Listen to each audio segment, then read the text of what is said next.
আন্তর্জাতিক সম্পর্কের পরিবর্তে বিশ্ব রাজনীতি শব্দবন্ধটি প্রয়োগে আগ্রহী দুইজন বিশেষজ্ঞের নাম করো।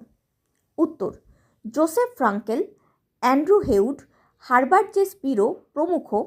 আন্তর্জাতিক সম্পর্কের বিশেষজ্ঞগণ আন্তর্জাতিক সম্পর্ক শব্দবন্ধটির পরিবর্তে বিশ্ব রাজনীতি বা ওয়ার্ল্ড পলিটিক্স শব্দবন্ধটি প্রয়োগ করতে অধিক আগ্রহী।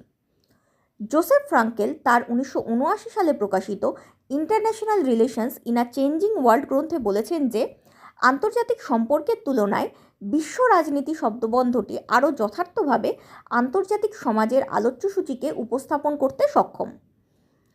অ্যান্ড্রু হেউড তার 2011 সালে প্রকাশিত গ্লোবাল পলিটিক্স গ্রন্থে বিশ্ব রাজনীতিকে একটি বিশ্বব্যাপী সামগ্রিক বিষয় হিসেবে উল্লেখ করেছেন, যদিও তিনি মনে করেন আন্তর্জাতিক সম্পর্ক ও বিশ্ব রাজনীতি যুযুধান দুটি পক্ষ নয় বা উভয়ের মধ্যে বিরোধের কোনো পরিসর নেই।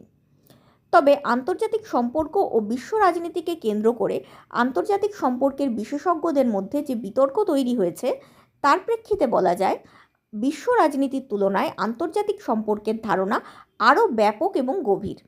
বলা যায় বিশ্ব রাজনীতি আন্তর্জাতিক সম্পর্কের অন্তর্গত একটি বিষয় মাত্র।